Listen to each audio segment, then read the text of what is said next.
The medical fleet was painted white, so that even the dimmest sensor would know it carried no guns. That was the first thing the Carrion Accord noticed about the human ships, and it was the thing that made them laugh. Salvage reader Quell had been folding the records of a dying species for 200 years, and in all that time, it had never seen a fleet so honest about its own helplessness. 11 vessels, white hulls, soft engines built for gentleness, not speed. Red crosses the size of cities burned into the flanks where any predator could aim. Quell read the configuration twice, and felt something close to pity, the way a careful hand feels pity for a thing it is about to take apart. The fleet was called the Mercy Line, and it had come to a place the Accord owned. A star named Sayer had thrown a flare 4 days earlier, a hard white scream of radiation that had washed across 9 inhabited moons. 3 of those moons belonged to the Tila, a soft people who built with reeds and song and had never once raised a weapon at anyone. The flare had cooked their upper cities and filled their hospitals past breaking. Their distress call had gone out on every band, in every tongue, a single repeated phrase that meant the same thing in 400 languages. We are burning. Please. Most of the galaxy heard that call and did the wise thing. They turned their sensors away. The Saher system sat inside Accord territory, and the Accord did not share, and everyone who had survived long enough to have an opinion knew that going near the Accord meant becoming part of the Accord's inventory. The humans did not turn away. The humans had been 3 jumps out, running a supply route to a colony of their own, and when the Tila call reached them, their fleet changed course inside a single hour. No vote that anyone could find later. No debate worth recording. Just 11 white ships turning at once, like a flock of birds deciding together to fly into a storm. Quell studied that turn for a long time afterward, in the months when it had nothing left to study but its own failures, and it never found the order that had caused it. There was no signal from any human authority telling the Mercy Line to divert. There was no calculation of profit, because there was no profit, only cost, only the burning of fuel a colony of their own had been waiting on. The 11 ships had simply heard a stranger's pain on an open band and answered it, the way a body flinches from a flame, before the mind has weighed anything at all. The Accord had 1,000 words for the things a creature did for gain, and not 1 word for a thing a creature did, because it could not stand to do otherwise. That missing word, Quell would come to understand, was the whole of what it had failed to read. The Tila call itself was the kind of thing the Accord normally filed and forgot. It came in on the deep distress bands, the channels every wounded species fell back to, when the polite ones failed, and it had the particular flatness of a people who did not expect to be heard. They had not addressed it to anyone. They had not begged a specific power, named a specific savior, offered a specific price. They had only put the truth into the dark and let it travel. We are burning. Please.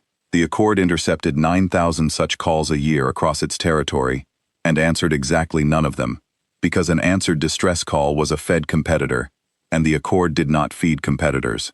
It let the burning finish, and then it harvested the ash. Quell watched them come, and prepared the inventory. This was the work the salvage reader had been bred for. The Carrion Accord did not build, it did not heal, did not plant, did not raise the young of strangers. It harvested. Where another empire saw a wounded people, it saw a market. Where another empire saw a rescue, it saw a delivery. The Tila moons were already counted in Quell's ledgers, every body a line, every survivor a price, and the only thing that had delayed the harvest was the flare itself, still hot enough to scorch the Accord's thin-skinned reaper barges. The Accord had been content to wait. Burned prey did not run far, and now the humans were flying their soft white ships directly into that waiting, carrying medicine to a larder the Accord had already claimed.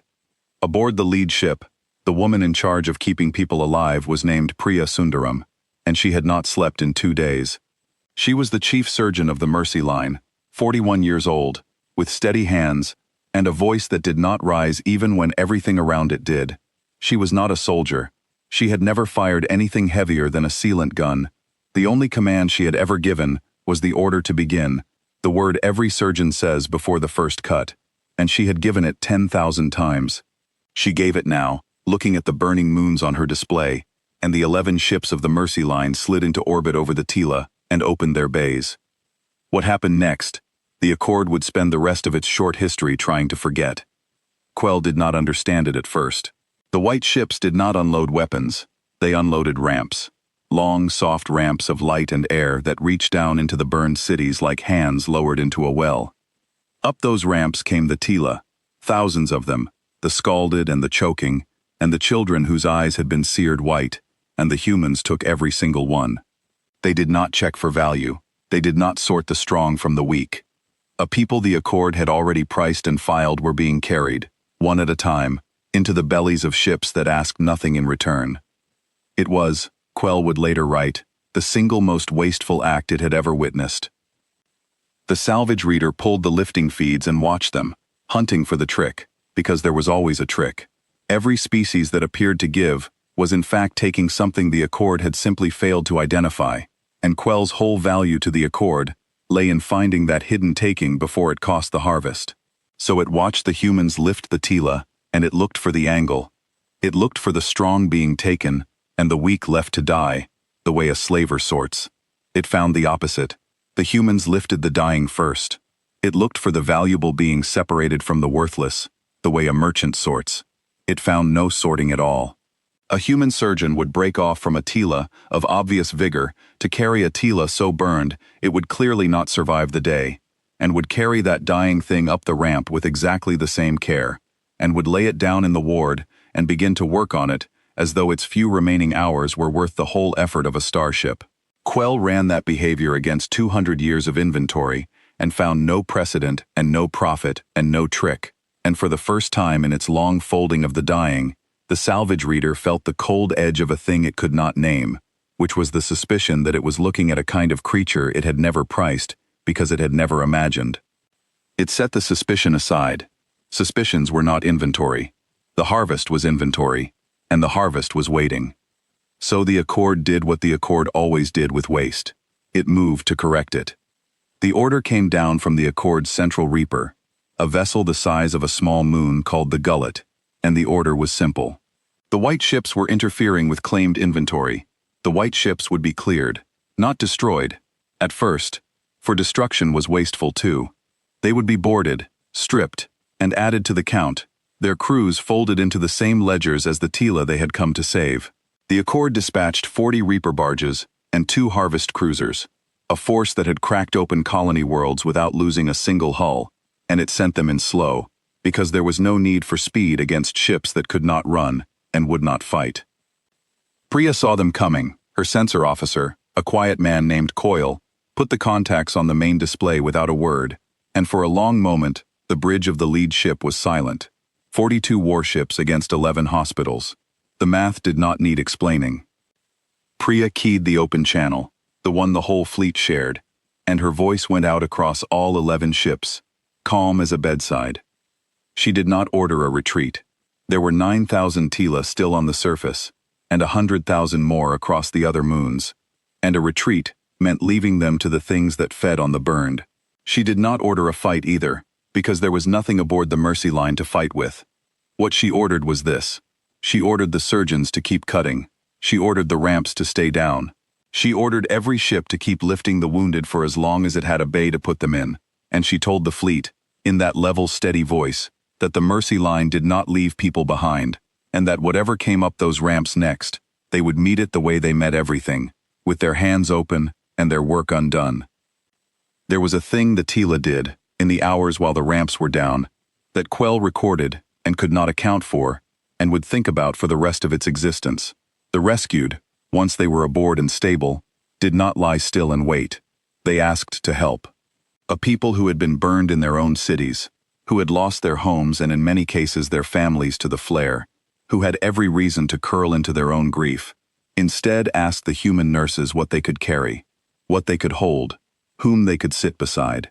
The Tila were a people of song, and so they sang, moving down the rows of beds in the wards of the white ships, singing low over the worst of the wounded, the ones who could not yet be reached by medicine, and the singing did a thing the Accord had no instrument to measure, which was that fewer of those worst wounded died than the numbers said should.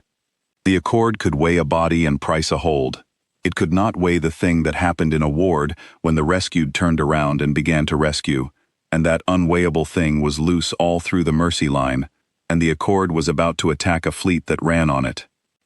Priya passed through the wards once, between surgeries, to see the state of the fleet with her own eyes, the way she had been taught that a chief surgeon must, that numbers on a screen are not the same as the smell of a ward and the sound of it. She found her people exhausted past speech and still working, and she found the Tila singing, and she found, in the worst ward of the worst ship, an old human orderly named Tomas, asleep on his feet between two beds, having worked 30 hours, his hand still resting on the wrist of a Tila child, so that the child would not wake alone. She did not wake him. She moved the child's other hand into his, gently, so that the contact would hold when his grip failed, and she went back to the bridge, and that was the fleet she was about to be told she could not save. Then she sent one more message, a narrow tight beam burst, aimed back along the route the fleet had come, 3 jumps home to Earth, and it contained 11 words. Mercy line under attack at Serre. Wounded aboard. We are staying. Quell intercepted that message. Of course it did. The Accord read everything. The salvage reader decoded the 11 words, and found in them only confirmation of what it already believed, that these creatures were soft past saving, that they would die clutching strangers, that their honesty about their own helplessness had finally caught up with them. The Reaper barges closed the last of the distance. The first of them reached out with its boarding maws, those great hooked clamps that had peeled open 1,000 hulls, and it locked onto the flank of a white ship called the Lamplight, right across the red cross burned into her side. And that, the records would say, was the moment the human knew exactly where it stood. Not the moment the humans decided to fight. They had decided nothing. They went on cutting, went on lifting, went on doing the soft, useless work of saving a people that did not belong to them. The decision had already been made, 3 jumps away, in a place the Accord had never bothered to study, by people the Accord had never thought to fear. Because the 11 words had arrived, and on the far end of that narrow beam, something heard them. The Accord did not know it yet, but the white ships had not come to Serre alone. They had come the way humans always came, when one of their own called for help, trailing a promise behind them like a thread, and the promise was this, that an attack on a hand reaching out to save would never, ever be answered with anything less than the closing of the whole fist. The Carrion Accord had spent 200 years learning to read dying species. It had never learned to read one that came back. The boarding maw closed on the Lamplight, and inside the white ship, no alarm sounded. Quell found this baffling. Every hull the Accord had ever cracked had screamed when the maws bit. Klaxons. Panic. The frantic chatter of a crew, realizing they were already inside the mouth. The Lamplight made none of those sounds. The salvage reader pulled the ship's internal feeds, expecting silence to mean a dead crew, and instead, found a triage ward in full motion. 41 humans, and 110 Tila, and not one of them had stopped working. A surgeon was closing a child's wound, while the deck shuddered under the boarding clamps. A nurse was reading a heart rate aloud, steady and clear, as a Reaper barge tore at the hull 6 meters above her head. They had heard the maw bite, they had felt it, and they had decided, every one of them, that the dying body in front of them mattered more than the death coming for them all. The Accord Reapers cut through the Lamplight's outer skin in 90 seconds.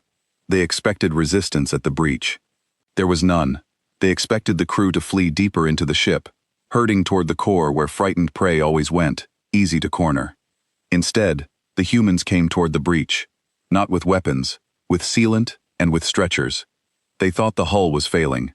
They thought it was an accident of the flare, a stress fracture, and they came running to plug the hole and pull the wounded back from the vacuum, and the first thing the Accord boarders saw when they poured through was a woman named Essie Mensa holding a pressure patch and shouting for everyone to fall back from the breach. The Reapers killed her where she stood. It was not a battle. It could not be called a battle. The boarders were armored predators, bred for the cracking of hulls, and the humans were medics, with their hands full of other people's blood. The Accord took the Lamplight's forward ward in 4 minutes. They began the inventory at once, the way they always did, tagging the living for the larder and the dead for the rendering, Tila and human alike, every body a line, every line a price. Quell logged the action and filed it. 1 white ship boarded, crew catalogued, 10 more to clear. The salvage reader noted, with the flat curiosity it brought to all dying things, that the humans had not even tried to save themselves. It did not yet understand that this was the whole point. The Reapers worked the lamplight ward by ward, and Quell rode the boarding feeds, cataloging. It was thorough work, the Accord's kind of work, and the salvage reader had done it 1,000 times. Tag the living, mark the dead, price the hull. But this hull would not price the way hulls priced. The lamplight had no armory to inventory, no munitions to weigh, no command weapons systems to assess. It had operating theaters. It had wards of recovery beds. It had a deck given over entirely to a thing the Accord had no word for and had to coin one to describe. A vast, quiet room of small beds where the youngest of the rescued were kept, and the room was painted with images of suns and growing things, and there were soft toys in it. And Quell could not understand why a warship would carry a room like that, until it understood that the lamplight was not a warship, and had never been one, that it was exactly and only what its Red Cross claimed. A place built to make frightened small things less afraid, flown into the territory of a power that ate frightened small things. The boarders found that room. There were 9 Tila children in it, and 2 human nurses, and the nurses had put their bodies between the children and the door, the way Essie Mensa had put her body in the breach. Quell logged what the Reapers did in that room, and then, in the months after, it tried many times to unlog it, to fold the entry shut, and it never could, because the entry was the moment the salvage reader stopped being able to call the humans soft. Softness did not stand in a doorway. Softness did not put its own body between a maw and a sleeping child, knowing exactly what the maw would do. The thing the nurses had was not softness. It was the same thing the gray ship had, the same thing the whole species had, and Quell had simply never seen the closed form of it yet. Because the human warship does not protect itself first. The human medic does not protect herself first. That is the thing the galaxy had never learned to price, the thing that did not fit in any ledger, the simple and unbearable fact that there exists a kind of creature that will stand between a stranger and the dark, and let the dark take it instead. The Accord saw weakness. The Accord saw waste. The Accord, reading the death of Essie Mensa, read a fool who had died for nothing. But the narrow, tight beam was still traveling, and the dark on the far end of it was already moving. Priya watched the lamplight fall on her display, the little white icon flickering as the Accord poured through it, and her hands did not stop. She was elbow-deep in a Tila elder when the report came that the lamplight was lost, that Essie was gone, that the Reapers were inside, and she finished the suture before she answered, because the elder under her hands was still alive, and the elder was the only thing in the universe she could do anything about. Then she lifted her head and gave the order that the Accord would later call the moment the math broke. She ordered the fleet to consolidate the wounded. Not to run, to gather. The 10 remaining ships of the Mercy Line drew their orbits tighter, ramps still down, still lifting, and they began passing the most fragile of the wounded inward toward the 3 best shielded hulls at the center, the way a body pulls blood toward the heart when the cold comes. They did not fire, because they had nothing to fire. They did not flee, because there were still people on the ramps. They simply made themselves into a smaller, denser, more stubborn thing, a knot the Accord would have to work to untie, and every minute they bought with their own bodies was a minute more of Tila carried up out of the burning cities below. Coyle, the sensor officer, spoke quietly at Priya's shoulder. He said the Accord was moving the harvest cruisers up. He said in about 40 minutes there would not be a Mercy Line left to consolidate. He said it without fear, because he had stopped being afraid somewhere over the lamplight, in the place past fear where there is only work. Priya nodded. She asked him how many they had lifted so far. He told her. 9,400 Tila, off 3 moons, in under 6 hours, with 3 more moons still calling. She said then, keep the ramps down. And she said one more thing, quietly, to Coyle alone, with the channel closed. She asked him to log the names, not the Tila count, which the fleet kept automatically, but the names of her own people on the lamplight, the 41 who had not come off, Essie Mensa, and all the rest. She wanted them written down properly, with their full names, and the work each had been doing when the maws bit, the surgeries half closed, the patients half saved. Coyle asked her why, given that there was no one to send the list to, and likely no one left who would survive to read it. Priya told him that the writing was not for anyone to read. The writing was the thing itself. A people that did not write down its dead became a people that fed on the dead, and the only line between the mercy line and the things outside the window was that the mercy line counted, always, every one, by name, even now, even with the maws in the hull. So Coyle wrote them down. 41 names. He was still writing the last of them when the dark at the edge of the system began to open. And 3 jumps away, the dark answered the beam. It had a name, the thing that answered, though the Accord would not learn it until the name was the last word in their language. It was called the Iron Vigil, and it was not a rescue ship. The humans built 2 kinds of vessel, and they did not pretend otherwise. They built the white ships, the ones that healed, and they built the black ships, the ones that remembered, and the black ships existed for exactly one purpose, which was to make certain that anyone who attacked a white ship understood, completely and forever, the size of the mistake they had made. The Iron Vigil was a battleship 11 kilometers long.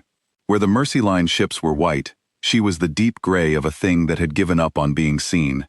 She carried no red crosses. She carried no markings of any kind, except a single line of human text along her prow, too small to read at any distance that mattered, that said the same thing the Tila had said, in the human tongue. "We are coming." She had been holding station 3 jumps from Seer for 11 days. That was the part the Accord could never quite accept afterward, the part that broke something in their understanding of how the universe worked. The humans had not scrambled a warship in a panic. They had not improvised a rescue. When the Mercy Line set out for Tila space, the Iron Vigil had set out with it, trailing 1 jump back, then 2, then 3, a shadow the white ships could not see and did not need to, because the humans had learned, over a long and bloody history, a single rule about sending the helpless into the dark to do good work. You never send them alone. You send them with the soft ships in front and the hard ship behind, close enough to answer, far enough to be a surprise, and you tell no one the hard ship is there. The Mercy Line had not known the Iron Vigil was behind them. Priya did not know. Coyle did not know. The 11 words she sent home were not a call to a warship she knew was waiting. They were a prayer flung into the dark, the way the Tila had flung theirs. And the difference, the whole and terrible difference, was that on the human end of the dark, something had been listening the entire time.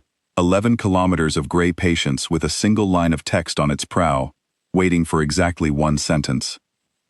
The sentence had come. "We are staying." The captain of the Iron Vigil read those 3 words and stood up from his chair. His name was Reyes, and he had commanded the Black Ship for 9 years, and in 9 years he had never once been first to a fight. The Iron Vigil did not start things. That was the law she was built around. She waited, always, in the dark behind the white ships, and she did nothing, nothing at all, until someone reached out and struck a hand that had come to heal. The waiting was the whole discipline of the thing. A warship that hunts is a danger to everyone.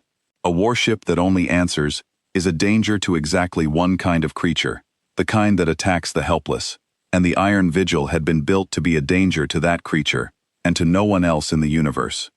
Reyes had the message confirmed. Mercy Line under attack, wounded aboard, staying. He had the Accord's force composition, pulled from the Mercy Line's own passive sensors, and relayed in the same burst. 42 warships, 2 harvest cruisers, 1 reaper the size of a small moon. He looked at all of it, the whole arithmetic of an empire that ate the wounded, and he did not feel what the Accord, watching him later, assumed he must have felt.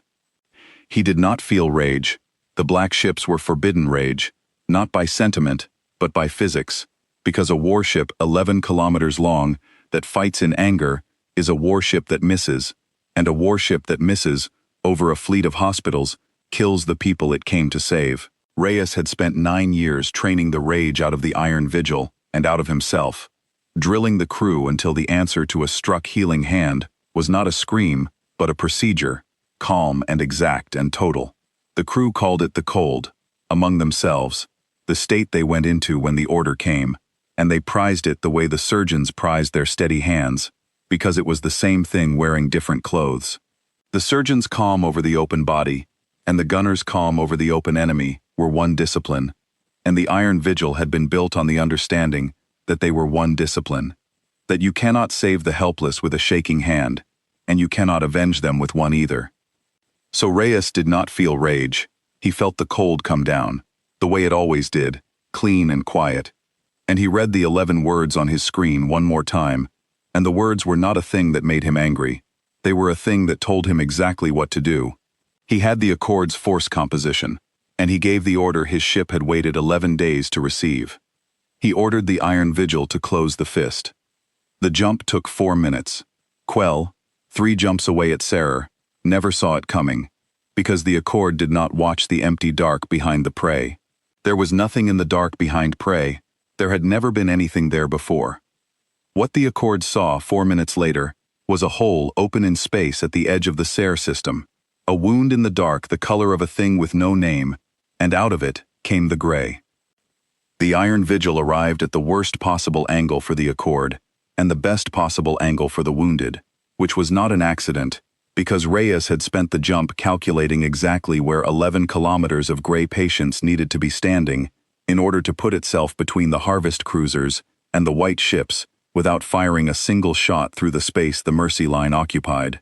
She came out of the jump already turning, already braking, already interposing, and she planted herself between the Accord fleet and the consolidated knot of hospital ships like a wall set down between a wolf and a crib.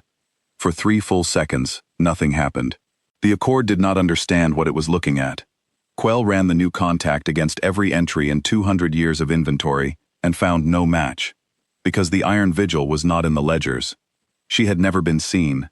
The humans had spent a great deal of effort making certain of that. The salvage reader was looking at a warship 11 kilometers long that, according to every record the Accord possessed, did not exist, and for 3 seconds the entire harvest paused. Every Reaper and cruiser, and the great moon-sized gullet itself, all of them staring at a thing the universe was not supposed to contain. On the bridge of the Iron Vigil, Reyes opened a channel, not a wide one, a tight beam, aimed at the gullet alone, at the central Reaper that had given the order to clear the white ships, and the message he sent was not a threat, and not a warning. It was a single question, and it went out in the Accord's own tongue, which the humans had taken the trouble to learn, the way they took the trouble to learn the words of everyone they intended to deal with. He asked the gullet how many. How many of the people who came to heal had the Accord killed? Reyes wanted the number. He was a precise man, and the Iron Vigil was a precise ship, and the law she was built around did not permit imprecision. He wanted to know the exact size of the debt before he began to collect it. The gullet, in the arrogance of 200 years of feeding, told him. It listed them. It read out the count of the lamplight, the 41 humans, and the 110 Tila, the surgeon at the breach, the nurse with the heart rate, all of them tagged and filed and priced. It did this because it did not yet understand what it was speaking to. It thought the gray ship was a negotiator. It thought numbers were currency. It read out its inventory of the human dead the way a merchant reads a bill, expecting perhaps an offer. Reyes listened to the entire count. He did not interrupt. The bridge of the Iron Vigil was silent around him. 1,500 crew, every one of them listening to the names of people who had died with their hands full of someone else's blood, and not one of them moved or spoke until the gullet had finished its list. Then Reyes closed the channel. And he gave the order that the Carrion Accord would spend its final hours learning to fear. The order the whole gray ship had been built and crewed and held in the dark for 11 days to deliver. 2 words in the human tongue, quiet and flat, and without any anger in them at all, because anger is a thing you feel when the outcome is in doubt, and the outcome was not in doubt. He said, "Begin retaliation." The Iron Vigil opened her gun ports along 11 kilometers of gray hull, and the Sayer system filled with a light that the Tila, looking up from their burning cities, would later say looked like a second sun rising on the wrong side of the sky, except that this sun rose only over the things that had come to eat them, and it did not warm. It judged. The first Reaper barge to die was the one still latched to the corpse of the lamplight. The Iron Vigil took it apart with a single sustained lance, peeled it open from maw to engine the way it had peeled open the white ship, and the precision of it was the thing that frightened Quell most, because the lance passed within 200 meters of the lamplight's wreck, and did not so much as scorch the red cross on her flank. The gray ship was not flailing. It was not a wounded thing lashing out. It was working. It had the same terrible focus the surgeons had shown, the same refusal to be hurried, and it brought that focus to the unmaking of the Accord with exactly the care Priya Sundaram brought to the closing of a wound. Quell understood, in that moment, the shape of the error. The Accord had read the white ships and learned the wrong lesson. It had seen creatures who would not protect themselves and concluded they could not. It had never once asked the only question that mattered, which was not whether the humans would defend themselves, but whether the humans would let an injury to one of their own go unanswered. And the answer to that question was descending on the SARE system at 11 kilometers long, and it was just getting started. 41 Reaper barges remained. The harvest cruisers were turning, far too slowly, and the gullet, the moon-sized heart of an empire that had fed on the wounded for 200 years, was beginning, for the first time in its long and gluttonous existence, to try to run. It would not get the chance. The Carrion Accord had never once been the prey. This was the second thing it could not process, after the existence of the gray ship itself. For 200 years, the Accord had been the thing in the dark behind the prey. It had no doctrine for being hunted, no maneuver for retreat, no word in its tongue for the thing that was happening to it now, because a creature that has only ever fed does not develop a vocabulary for being eaten. The 41 remaining Reaper barges scattered, and the scattering was the most human-pleasing thing they could have done, because the Iron Vigil had been built precisely for the moment when 41 armored predators decided to run in 41 different directions at once. She did not chase them. Chasing was inefficient. Reyes had learned long ago that a fleeing fleet solves its own geometry if you are patient, and the Iron Vigil was patient the way a tide is patient. She held her position between the Accord and the wounded, and she reached out with her lances, and one by one, in an order Quell could not predict and could not understand, the Reapers came apart. The first thing the Accord tried, in the long 3 seconds before it understood, was to read the gray ship the way it read everything. Quell ran the Iron Vigil against the inventory, hunting for the price, the angle, the hidden taking. It found a hull 11 kilometers long, with no cargo bays worth the name, no holds, no larders, nothing built to take and keep. The gray ship carried no plunder and made no room for any. Where the lamplight had been all wards and recovery beds, the Iron Vigil was all armor and lances, and the long, patient machinery of waiting, and between the two ships, the white and the gray, Quell finally saw the shape of the species entire. The humans had built one kind of vessel to hold the helpless, and one kind to hold nothing at all, and the second kind existed only so the first kind could fly into the dark unafraid. Neither ship was for the humans' gain. Both were for someone else's life. Quell had spent 200 years certain that every creature took, and it was looking, in the same system, at 2 fleets that had crossed the galaxy purely to give, one giving care and one giving consequence, and it could not price either of them, and the not pricing was the sound of its entire understanding coming apart. The order was the thing that broke Quell the rest of the way. The salvage reader had assumed the gray ship would kill the nearest threats first, the way any sane combatant did. It did not. The Iron Vigil killed in the order of guilt. The first Reapers to die were the ones that had carried boarders onto the lamplight, the ones whose maws still bore traces of the white ship's hull, then the ones that had fired on the ramps, then the ones that had moved to flank the consolidated knot of hospitals. The Iron Vigil was reading the Accord's own actions out of the last hour of sensor data and executing the Reapers in the precise order of what they had done. And it was doing this while simultaneously tracking every white ship, every ramp, every Tila still climbing up out of the burning cities, and not one shot it fired passed through any space a wounded thing occupied. Quell ran the calculation of what that targeting discipline required, and found a number its mind refused to hold. The gray ship was solving a problem of 11 kilometers of weapons, 41 moving targets, 10 fragile allies, and 100,000 helpless beings on 3 moons below, and it was solving that problem in real time, perfectly, without a single error, while carrying on a war. The Accord had thought the humans soft because they would not protect themselves. It now understood that the softness and the precision were the same thing. The humans could thread a lance between a Reaper and a hospital because they cared, exactly and arithmetically, about the difference. The caring was not weakness. The caring was the targeting system. On the bridge of the Iron Vigil, the work went on in near silence. the way work goes on in a surgery. Reyes did not raise his voice once during the whole of the retaliation. The gunnery officer, a young woman named Okonkwo who had trained 6 years for a day she had hoped would never come, called her firing solutions in the flat, even tone the crew called the cold, and the targeting officer answered in the same tone, and between them, they unmade an empire the way 2 surgeons close a wound, passing the work back and forth, naming each cut before they made it.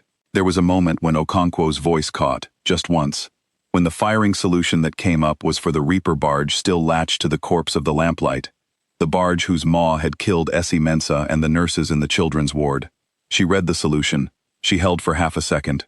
And Reyes, without turning, said the thing the black ships said to each other in such moments, the thing that was both an order and a mercy, which was that the cold was not the absence of feeling, but the carrying of it, that you did not put the grief down to do the work, you carried the grief into the work and let it make your hands more careful, not less.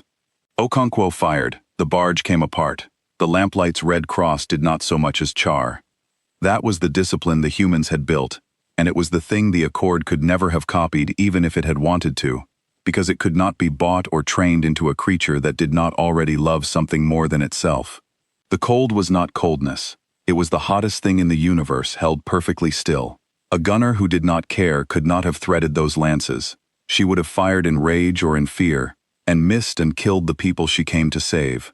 Only a gunner who cared exactly, who carried the full weight of 41 dead crewmates and a children's ward into every firing solution, could make the shots the Iron Vigil made over Serre. The caring was the targeting system. The grief was the steadiness. The Accord had thought the humans soft because they wept, and it died never understanding that the weeping and the precision were the same act, that a species learns to aim that well only by loving that much. On the bridge of the Iron Vigil, Reyes watched the Reaper count fall and did not smile.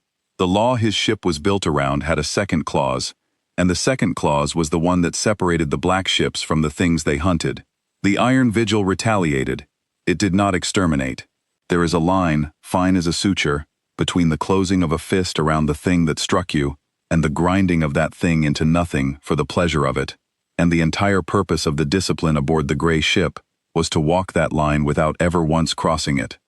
The Reapers that had killed were killed. The Reapers that fled and stopped fighting were tracked, disabled, and left adrift, their crews alive inside dead hulls, because a corpse cannot answer for what it did, and the humans were not finished asking. There was a moment, partway through the dying of the Reapers, when the Accord tried the thing that had always worked before. One of the barge commanders, a veteran of 40 harvested worlds, broke off from the scatter and ran straight at the surface of the largest Tila moon, down into the burned cities where 90,000 survivors still huddled, and it did this for a reason that 200 years of feeding had made into instinct. It went to make hostages. It dove into the atmosphere and leveled its maws at the densest concentration of the wounded it could find, and it broadcast on the open band, in the Accord's certainty that all war was negotiation, that it would render the city unless the gray ship stood down. The Iron Vigil did not stand down, and it did not let the city burn, and the way it solved that contradiction was the thing the Tila would build the second half of their song around, though they would never know which ship had done it. Reyes did not fire on the barge, because the barge was inside the atmosphere over 100,000 people, and a lance that missed by a fraction would have done the barge's work for it. He did something the Accord had no defense against, because it had never needed one. He sent the Iron Vigil down. 11 kilometers of gray iron dropped into the upper atmosphere of a moon, an object that had no business inside a gravity well, and it came down on the Reaper barge from above, like a roof falling, and it did not fire a shot. It simply interposed 11 kilometers of armored hull between the barge's maws and the city, took the barge's panicked fire across its underside, and then closed the distance and crushed the thing against the upper air. And the only people on the moon who died in that minute were the crew of a Reaper that had dived at a hospital, and the city beneath, 90,000 strong, felt nothing but a shadow pass over, and the light change, and the threat above them suddenly, simply, gone. The 2 harvest cruisers made their stand. They were the largest things the Accord had at Serre besides the Gullet, each of them 4 kilometers of armored larder, and their commanders, understanding at last that the gray ship intended to take them all, did the only thing 200 years of feeding had taught them. They charged the wounded. It was a calculated move, and it was the smartest thing the Accord did all day. The cruiser commanders had finally grasped the one weakness in the gray ship, which was that it would not fire through the white ships, and so they drove straight at the consolidated knot of hospitals, putting the Mercy line between themselves and the Iron Vigil's guns, daring the gray ship to shoot through its own helpless to reach them. Reyes did not take the dare. He did something the Accord had not imagined, because the Accord could not imagine it, because it required a thing the Accord did not possess. He moved the Iron Vigil into the line of fire.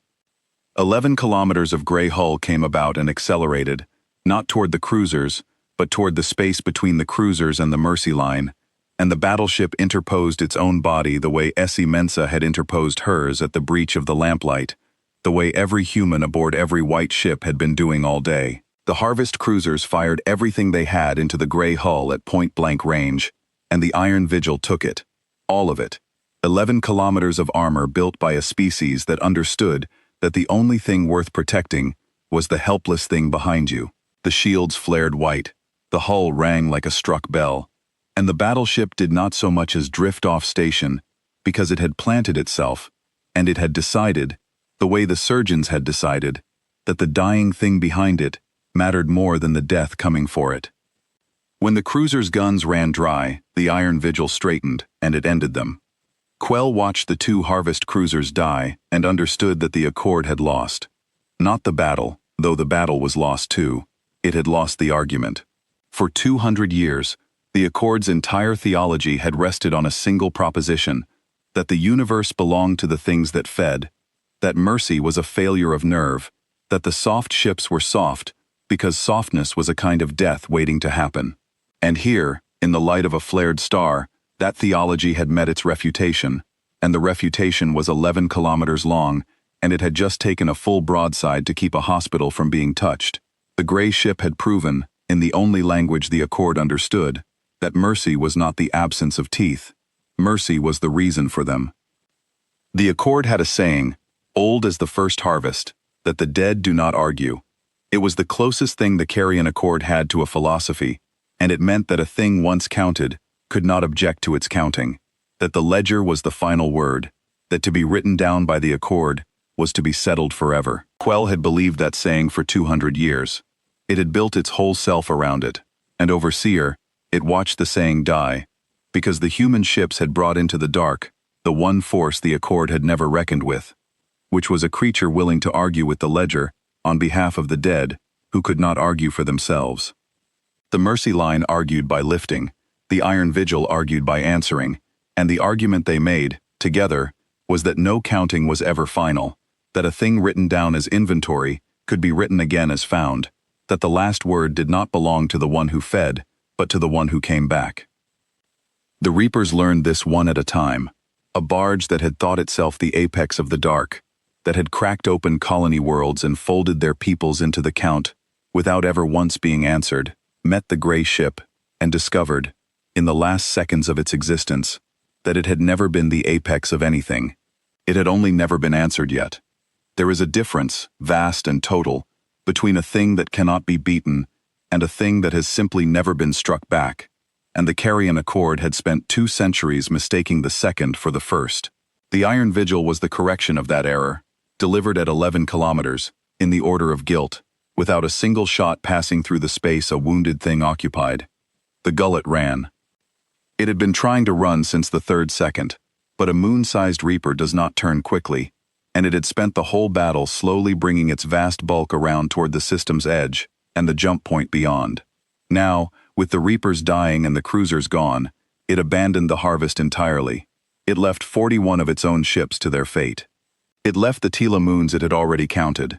It pointed its great gluttonous mass at the dark, and it ran for the jump point with everything it had, because the central Reaper of the Carrion Accord had finally understood the one thing the rest of its fleet had died not understanding, which was that the gray ship was not going to stop. Reyes watched it run. Coyle, aboard the Mercy line, watched it run too. And over the open channel, in a voice that had found something it had not had an hour before, the censor officer asked Priya whether the gray ship would chase. Priya did not know there was a gray ship until she saw it interpose itself in front of her fleet and take a broadside meant for her wounded. She had sent 11 words into the dark, and she had not known anything was listening. Now she stood at the front of her bridge, hands finally still, watching 11 kilometers of her own people's iron stand between her hospitals and an empire that ate the burned, and she found that she was weeping, quietly, the way you weep when a thing you did not dare hope for arrives anyway. She keyed the open channel and asked the gray ship who it was. The answer came back in the same flat calm she had used all day. Reyes to Sundaram, warship to surgeon, and it was 4 words. We heard you. Keep working. So she did. She turned from the window and went back to the wounded, because there were still Tila on the ramps and still 3 moons calling, and the war behind her was no longer hers to fight. It never had been.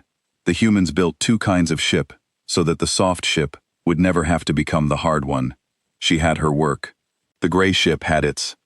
And the gullet had reached the jump point.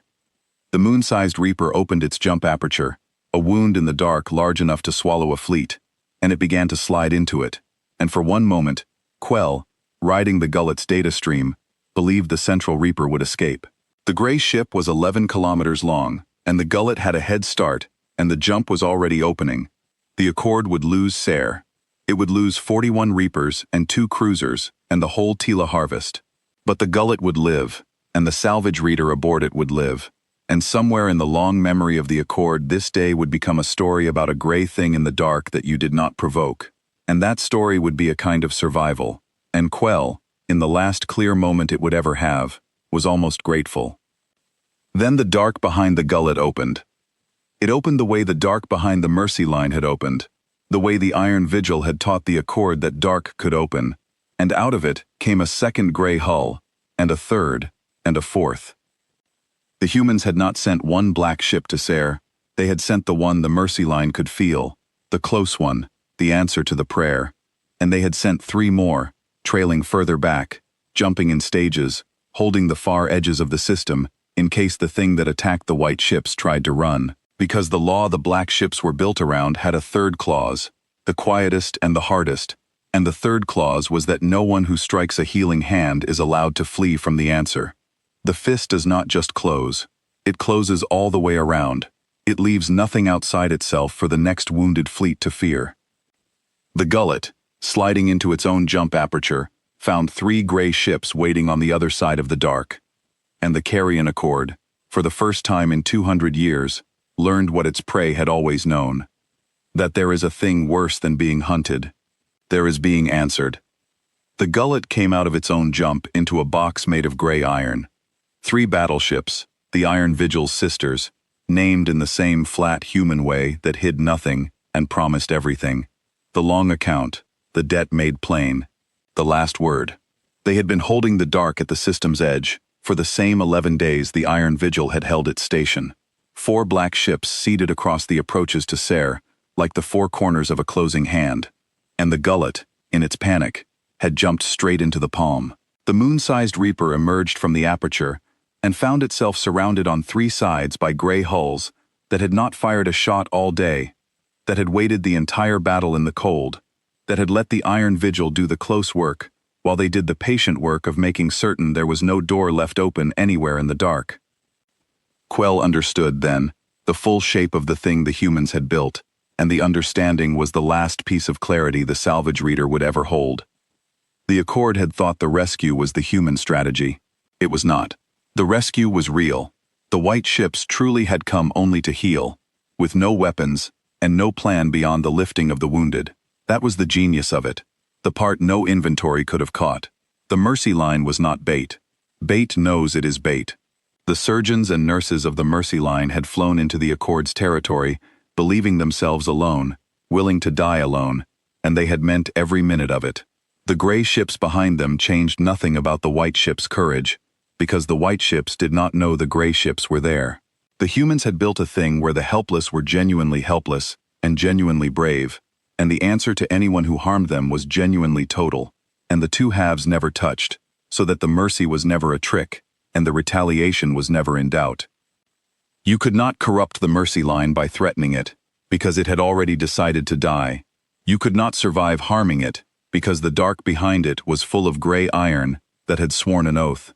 The Accord had spent 200 years learning to find the weakness in every species it ate, and it had finally met one that had removed its own weakness by splitting itself in two, the open hand and the closed fist, and refusing to let either one compromise the other. For a long moment, the gullet did not move at all. The moon-sized Reaper hung in the center of the box, and around it, the 4 gray ships held their positions, and did nothing. And the doing of nothing was its own kind of terror, because the Accord understood doing. Doing could be predicted, countered, priced.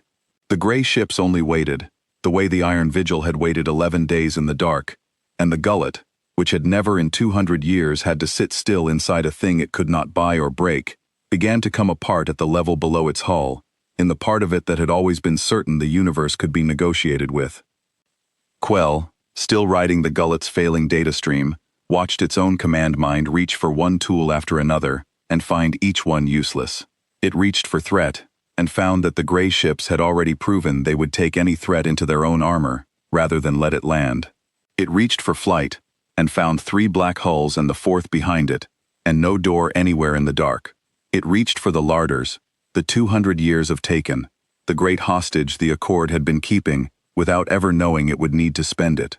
And here, in the reaching for the larders, the gullet made the last and largest of its errors, the one that revealed to the gray ships exactly what kind of thing they had cornered, because the gullet's instinct, facing its own end, was to spend the lives it held. It powered the rendering systems in its larders.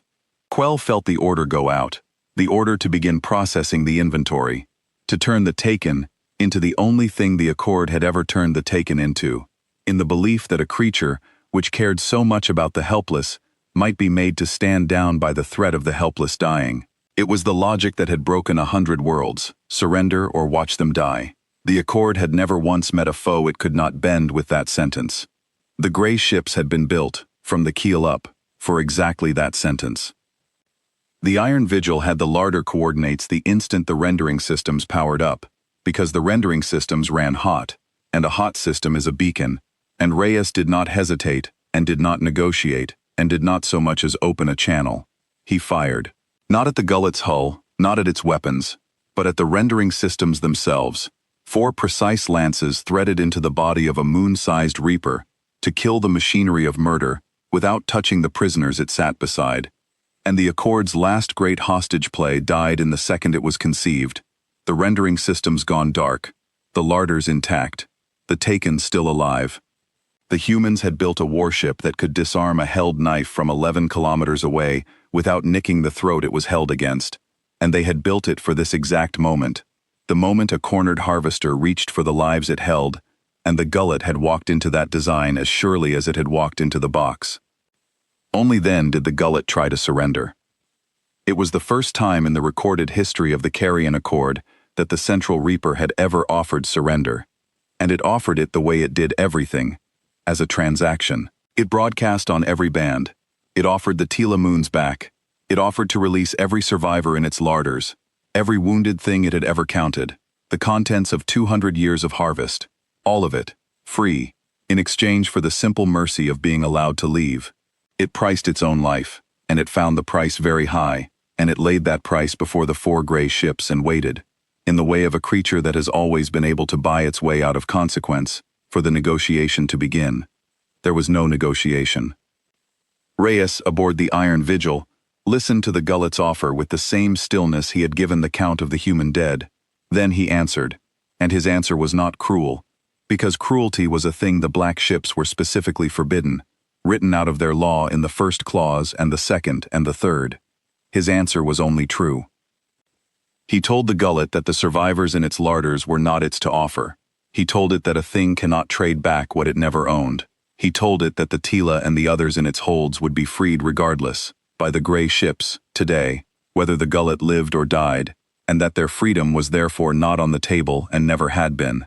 And then he told the gullet the one thing the Accord had never once been told in 200 years of feeding, the thing that the entire species had organized itself around never having to hear. He told it that this was not about what it could give, it was about what it had done. The Accord did not understand. to the very end. It did not understand, because its whole nature was transaction, and the thing the humans had brought to Ser was not a transaction. It was an accounting of a different kind. The mercy line had not come to buy or sell. It had come to give, freely, asking nothing. And the Accord had answered that giving with murder, and the gray ships existed to make a single fact carved into the structure of the galaxy, plain and permanent, that the murder of an open hand is the one debt that cannot be paid in any currency, because the thing it took was not for sale to begin with. The 4 gray ships closed the box. What happened to the gullet? Quell recorded faithfully, because recording was the only thing the salvage reader knew how to do, and because some part of it understood that this record needed to survive, that the galaxy needed to know exactly what the cost had been, so that the cost would never have to be charged again. The 4 battleships did not rush it.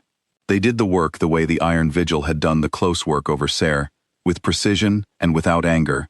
11 kilometers of gray iron multiplied by 4, and the moon-sized reaper that had eaten worlds came apart along seams the humans had calculated in the 4 minutes of the jump, opened not for destruction, but for evacuation. Because even now, even here, the gray ships were threading their fire around the larders. That was the thing Quell would carry to the end. The black ships, in the act of ending the Carrion Accord, were saving the Accord's prisoners.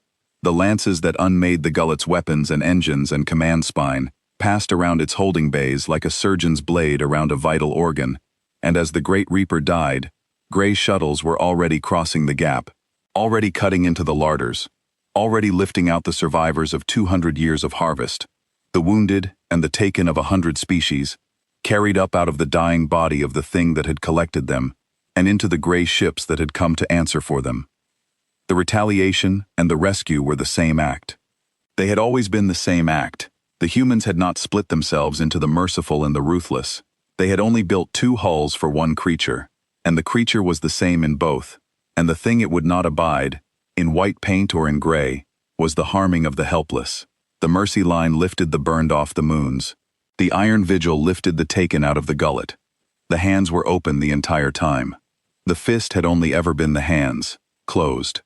Quell rode the gullet's death down to its last second of data, and in that last second, it did the only meaningful thing it had ever done in 200 years of folding the records of the dying. It transmitted. It sent its entire archive, the full inventory of the Carrion Accord, every world the Accord had harvested, every species it had counted, every larder and its contents and its coordinates, all of it, on an open band, to the gray ships. Not as a bargain. The time for bargains was over, and Quell knew it. It sent the archive, because the archive was a map of 200 years of wounded, waiting to be found, and the salvage reader had finally understood what the white ships were for, and it wanted, in its last second, to be the thing that pointed the open hands at the people who still needed them. The Iron Vigil received the archive. Reyes read the first lines of it, the count of harvested worlds, and he understood what Quell had done, and he did the human thing, which was to answer a final act of mercy, with mercy of its own. He had a gray shuttle pulled from the rescue effort, and sent to the section of the dying gullet where the salvage reader's core was housed. They cut Quell out of the wreck 11 seconds before the last of the Reaper went dark. They took it aboard the gray ship. They did not add it to any ledger. They asked it only one thing, which was whether it would help, whether the creature that had spent 2 centuries reading the deaths of species would now spend whatever was left of its existence reading the locations of the living, the larders still out there, the world still waiting, the wounded the Accord had counted, and the humans intended to find. Quell, who had never once been asked, said yes. The freeing of the gullet's larders took the rest of the day and most of the night, and it was the part Quell, riding now in the gray ship that had cut it out of the wreck, found hardest to bear and most necessary to record. The holds of the Central Reaper held the taken of 41 species, some of them gathered so long ago that their homeworlds had forgotten them, that the names of their nations had passed out of every living memory but the Accord's own ledgers, the very ledgers Quell had kept. There were beings in those holds who had been counted as inventory before Reyes was born, before the Iron Vigil was laid down, before the human colony 3 jumps from Seer had been founded. They had waited in the dark of a thing that fed, for longer than some species exist, and what came for them at the end was not the maw they had braced for across all those years, but a gray shuttle and a ramp and a hand. The gray crews carried them out the way the white crews carried the Tila, the dying first. No sorting, no price. And Quell, watching the feet of its own former prisoners being lifted into the light, did the thing it had never once done in 200 years of folding the dying. It went into its old archive and it began, line by line, to change the entries. Where each name had been marked as inventory, it marked it now as found. It could not give the lost years back. It could not unmake the dark those beings had waited in. But it could change the column, and the changing of the column was the first true act of its long existence, and it wept in the way a thing like Quell weeps, which is by recording everything and refusing to look away from any of it. Over Ser, the mercy line lifted the last of the Tila from the burning cities. Priya Sundaram closed her final wound of the day, a child whose eyes had been seared white by the flare, and she would not know for 9 more hours that the child would see again, that the grafts would take, that the small face under her hands had a future now, because 11 white ships had refused to turn away, and 4 gray ships had refused to let that refusal be punished. She straightened from the table, her hands ached. Behind her, on the display she had stopped looking at, 4 gray battleships hung in the dark where an empire had been, surrounded by the slow blooming clouds of gray shuttles ferrying the freed. She did not celebrate. The mercy line did not celebrate. They counted instead, because counting was the work that came after the cutting, and the count was the only victory a hospital ship recognized. 9 moons warned, 3 moons lifted, 91,000 Tila carried up out of the fire, 41 of their own dead, the crew of the Lamplight, E.C. Mensa, at the breach. And, arriving on the gray ships even now, the survivors of 200 years, 100 species the Accord had counted as inventory, coming home. When it was done, when the last Reaper drifted dead, and the gullet was an opening wreck, and the 4 gray ships hung quiet in the wide ruin of an empire, there was no cheer aboard any of them. Reyes had forbidden it 9 years before, in the first standing order he ever wrote for the Iron Vigil, and the order said simply that the black ships did not celebrate, because the day a warship celebrates the dark it has dealt is the day it has begun to want the dark, and a ship that wants the dark is the next thing that will have to be answered. The crew of the Iron Vigil stood down from their stations in silence. Okonkwo logged the firing record, every solution, every shot, the complete account of what the ship had done, because the black ships kept their own ledger too, a different kind, not of the taken, but of the answered, and the keeping of that ledger was the second half of the discipline. A fist that does not remember what it struck becomes a maw. The Iron Vigil remembered everything. It wrote down every Reaper it had ended and why, in the order of guilt, so that the answering could always be examined, always be justified, always be held to the line. And then Reyes did the thing the standing order required of him last of all, the thing the Accord found most incomprehensible of everything the humans did that day. He composed a message to the people the Accord had been about to harvest, the Tila, and the freed of the larders, and he did not tell them about the gray ships at all. He told them only that the danger had passed, that the route home was clear, that they were free to grieve and rebuild and live. He hid the iron from the people it had saved, deliberately, because the law the black ships were built around had a clause for this too, the gentlest one, which was that the helpless should never have to think about the thing in the dark that kept them safe, that a child carried up a ramp should grow up believing the universe was a place where you simply were not eaten, and never have to know how close the maw had come, or what terrible patient thing had stood between. Let them have the white ships, the order said. Let them have the ramps and the song. The gray is ours to carry. They should never have to see it. Priya keyed the open channel one last time. To the gray ship she still did not have a name for, beyond the 4 words it had sent her. She did not thank it. She had learned, in 20 years of medicine, that some debts are not paid with thanks, because thanks implies the thing might not have been done, and the gray ship had never once been a thing that might not have come. Instead, she told it the count, 91,000. She told it the number of the saved, the way one surgeon tells another the number that survived, and she let the number be the whole of what she said, because the number was the answer to everything, the reason for the white ships and the reason for the gray, the only word in any language that the Carrion Accord had never learned to say, and the only word the humans had ever truly come to Ser to speak. 91,000. The gray ship received the number, and out in the dark, the Iron Vigil, 11 kilometers of patience, with a single line of text on its prow, turned at last toward home, with 3 sisters, and a fleet of gray shuttles, and a freed multitude behind it, and the small text along its hull, too small to read at any distance that mattered, no longer said, "We are coming." It had been changed. Reyes had ordered it changed the moment the gullet went dark. Now it said the only thing left to say, the thing the whole long day had been the proof of, 4 words a wounded galaxy would learn to read from the prow of a gray ship as it passed. And pass it would, again and again, for as long as anyone reached out a hand to heal, and someone else dared to strike it. We answered, "We always will." The Carrion Accord did not end at Ser. It ended in the months that followed, and it ended because of the archive. Quell had given the gray ships everything, 200 years of inventory, every harvested world, every larder, every set of coordinates where the Accord still held the taken of 100 species. And the humans did, with that archive, the thing the Accord could never have predicted, because it was the thing the Accord had spent its whole existence proving impossible. They acted on all of it, not some of it, not the profitable parts, all of it. Every coordinate in the archive became a course, and the gray ships flew the courses, and behind each gray ship came white ones, and one by one, the larders of the Carrion Accord were opened from the inside out. There were 61 of them still holding the living.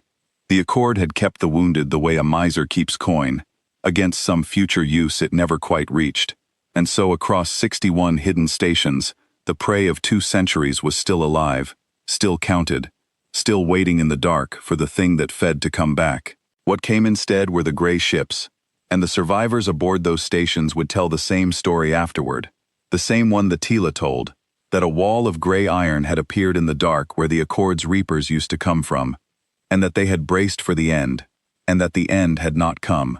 The ramps had come down instead. The white ships behind the gray ones, hands lowered into the well. Quell read the locations, and the humans flew them, and the salvage reader, who had folded the records of the dying for 200 years, spent the months after Seer, watching those records run backwards, watching the counted become the freed, watching the larders empty into the light. It would write in the new archive it kept now, the only work that had ever made sense. It had been bred to read the shape of an ending. It had never once imagined it would be allowed to read the shape of a beginning. The Accord's warships, what remained of them scattered across the harvest routes, did not last the season. The gray ships did not hunt them, because the gray ships did not hunt. But the law the black hulls were built around had taught the galaxy a thing in a single afternoon over Ser, and the thing it had taught was simple enough that even the cowards understood it. An attack on a healing hand brought the gray iron. Nothing else did. A reaper that fed on the wounded would be answered, completely, and a reaper that stopped feeding would be left alone. The Accord's captains, facing that arithmetic, did the only sane thing, which was to stop being the Accord. They put down their maws. They opened their own larders. Some of them, a surprising number, asked the gray ships the same question Reyes had asked Quell, whether they could help, whether a thing built to harvest could be turned to finding, and the humans, who answered mercy with mercy, as surely as they answered murder with iron, said the same thing they had said to the salvage reader. They said yes. This was the part the galaxy found hardest to believe, harder even than the gray ships, harder than the box that had closed around the gullet, that the humans, having proven they could end an empire in an afternoon, did not. They ended the harvesting. They ended the larders. They ended the 200-year theology that the universe belonged to the things that fed.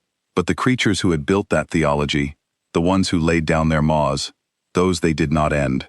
Those they put to work finding the wounded, because a galaxy with 2 centuries of unfound survivors in it needed every hand it could turn to the lifting, even the hands that had done the taking. The fist closed around the murder of the open hand, and around nothing else, exactly as the law required, and when the murdering stopped, so did the fist, every single time, without exception, and that consistency was the thing that finally made the galaxy trust it. There was, in the months of the opening of the larders, one moment the gray crews told and retold afterward, the way crews keep one story out of a whole war and let it stand for all the rest. It happened at the 44th larder, a cold station far out on a harvest route, where the Accord had kept a people called the Oman, who had been taken so long ago that no one aboard the gray ships had ever heard the name. The Oman had organized themselves, across the long dark of their keeping, into a thing that was almost a society, with elders and a memory, and a single repeated practice that they performed each cycle without fail, which was to count themselves. Every cycle, in the dark of the larder, the oldest Oman would call the roll of every Oman taken, the living and the long dead, and the others would answer, so that no name was ever lost, so that the Accord's ledger would never be the only place a single one of them was written down. They had been doing this for 90 years. They did it because it was the one thing the Accord could not take, the counting of their own, the refusal to let their dead become only a price in someone else's book. When the gray shuttle cut into the 44th larder, the Oman were in the middle of the roll, and the human crew that came through the breach, hearing a voice in the dark calling names and other voices answering, understood at once what they were hearing, because it was the thing the Mercy Line did, the thing Coil had done on the lamplight, the thing the whole human species did, a people counting its own so that none would be lost. The gray crew did not interrupt the roll. They stood in the breach with their ramps lowered and their hands open, and they waited. 15 armed humans and a dark hold full of the taken, and they let the Oman finish counting before they said a single word. And when the last name had been called and answered, the oldest Oman turned toward the strangers in the breach and asked, in a tongue the humans had to have translated, whether they had come to add the Oman to a ledger, and the human who answered said no. The human said they had come to close one. The Tila rebuilt. Their 3 moons had burned in the flare, but 91,000 of them had not, because 11 white ships had refused to turn away, and a people who build with reeds and song build quickly when there are enough of them left to sing. They made something for the humans, in the way of a people who had no warships and no empire and nothing to give but the thing they were best at. They made a song. It was not a song of the battle. The Tila had not seen the battle, only the white ships and the ramps and the hands. The song they made was about the moment the distress call went out, the single repeated phrase that meant, "We are burning, please," and about the answer that came back. And the answer in the song was not the gray iron, because the Tila never knew about the gray iron until much later. The answer in the song was the white ships turning, 11 of them at once, like a flock of birds deciding together to fly into a storm. The humans liked that better than any other version of the story. When they told it among themselves, that was the part they kept, the white ships turning, the choice the surgeons made before any iron was involved, the decision to go that came first, and meant everything. The gray ships were only the proof. The choice was the thing. Priya Sundaram did not become famous. Surgeons of the Mercy Line did not become famous, by long tradition, because fame was a thing that happened to people, and the Mercy Line counted in numbers, not names.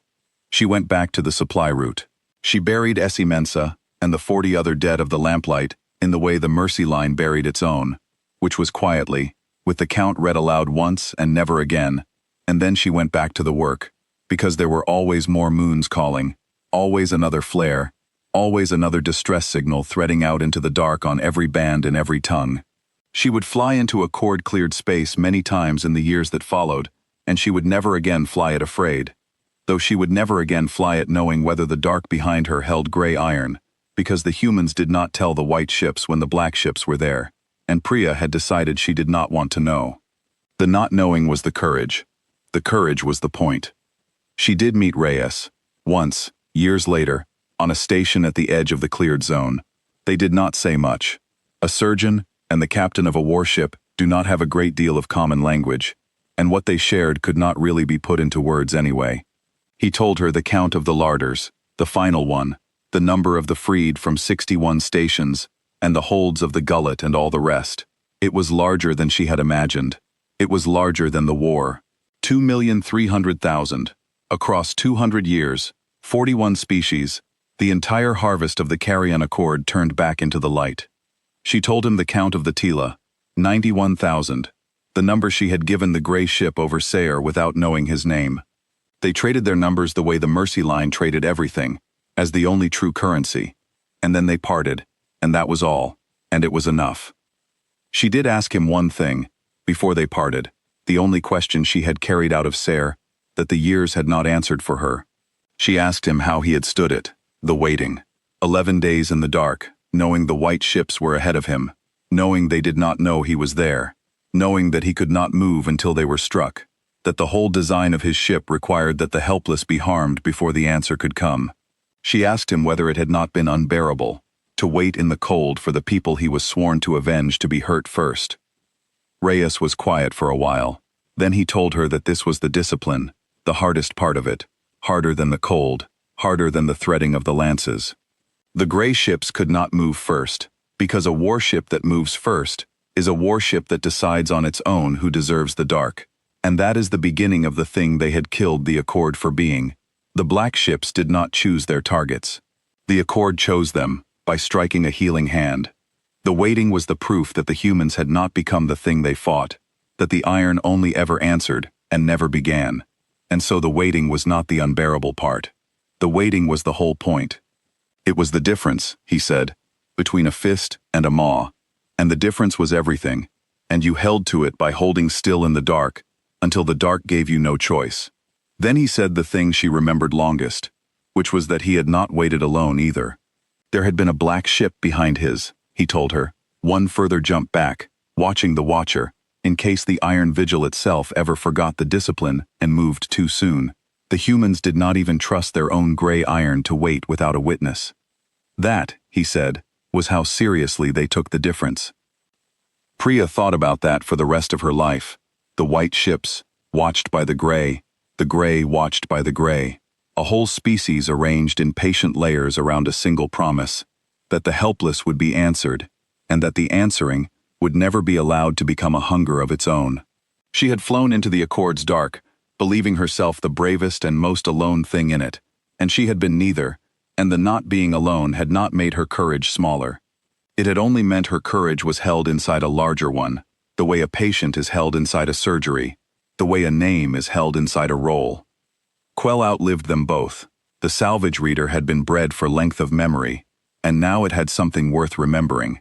It kept the new archive, the one that ran the opposite direction, and it grew over the years into a thing the galaxy had never possessed before, a complete and living record of the found, every survivor of every larder, where they had been taken from, and where they had been returned. The great unwinding of 200 years of harvest set down line by line, in the same patient hand that had once counted the dying.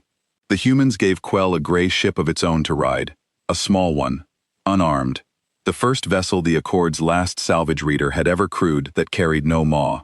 Quell named it itself, which was a thing it had never been permitted to do, and it named it in the human tongue, because the human tongue was the one in which it had learned the word it built the rest of its existence around. It named the ship Found. Quell kept one record above all the others. In the long years it rode the unarmed gray ship it had named Found. It kept the record of the 11 words. It had intercepted them at Ser, decoded them in the certainty that they meant the humans were soft past saving, and it had been wrong about them more completely than it had ever been wrong about anything, and so it studied them, the way a scholar studies the sentence that overturned a science. Mercy line under attack at Ser. Wounded aboard. We are staying. Quell came, over time, to understand that the whole of the human species was folded into those 11 words, that everything the gray ships did, and everything the white ships did, flowed out of the single decision the words contained. We are staying, not we are winning, not we will be avenged, not even we will be saved, only that they would stay, with the wounded, in the dark, against an empire. Because leaving was the one thing they would not do, and that refusal, that flat, unspectacular refusal to leave the helpless to the maw, was the root from which all the iron grew. The Accord had read those words and seen a fool's last message. Quell, now, read them, and saw the truth the Accord had died not seeing, which was that the message had never been a cry for rescue at all. Priya Sundaram had not believed anyone was coming.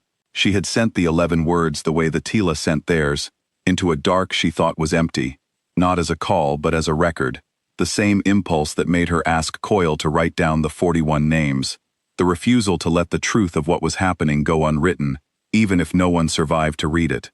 The humans did not send distress calls expecting answers. They sent them because a thing that happens must be witnessed, because the dead must be counted, because even at the end, you do not let the ledger be the only place the truth is kept. And the terrible, beautiful accident of the human species, The thing that made them what they were was that they had built, out behind every such message, in the cold, patient dark, a ship that had decided to be the answer no one expected. The Tila flung their prayer into an empty dark, and the humans came. The humans flung their prayer into an empty dark, and the gray iron came. The whole of it was a chain of cries flung into emptiness by people who did not believe anyone was listening. And at the far end of every link in that chain, against all the evidence of a galaxy that had taught everyone to expect nothing, something had decided to listen anyway. The galaxy did not learn the name of the Iron Vigil for a long time, and when it learned it the way it learned everything about the humans, slowly, indirectly, from the testimony of the saved, rather than the boasting of the savers. The freed of the larders carried the story outward, as they returned to whatever remained of their worlds, and the story they carried was not a war story. It had no body count in it that they could give, because most of them had been in the dark holds, and had seen nothing of the fighting, only the ramp and the hand. What they carried instead was a single image that recurred in the accounts of 41 species, set down in 41 tongues, the image of the breach opening in the side of the larder, and the light coming through, and the realization, after years or decades, or in some cases lifetimes of waiting for the maw, that the thing coming through the breach had come to carry them out. That image did more to the galaxy than any fleet could have. It changed the meaning of the dark. For 1,000 generations, the dark behind a wounded world had been the place the harvester waited. Now, in the testimony of 2 million freed, the dark behind a wounded world became the place the answer waited, and that single inversion, spreading tongue to tongue across the cleared zone, was the true and lasting weapon the humans had fired over Ser. Other powers took note. There were larger empires than the Carrion Accord had ever been, older and colder and more careful, and they watched the unmaking of the Accord and drew the lesson the humans had intended them to draw, which was not that the humans were strong, though they were, but that the humans were specific. The gray iron came for exactly one thing and one thing only. It did not conquer, it did not garrison. It did not punish trade or tax the cleared zone, or set its flag over the freed worlds. It came when a healing hand was struck, and it came totally. And then it went back into the dark and asked for nothing. An empire could live alongside a power like that, could even prosper beside it, so long as it observed the one boundary. And the one boundary was so simple that even the coldest of them could keep it. Do not attack the ones who come to heal. Everything else, the whole vast game of powers and borders and trade, went on as before. Only that one act had been removed from the board, lifted out of the realm of the possible, made into the single thing in the galaxy that was always and without exception answered. The humans had not conquered the dark. They had only made one rule in it and enforced it perfectly, and the galaxy found, to its own surprise, that it could breathe a little easier knowing the rule was there.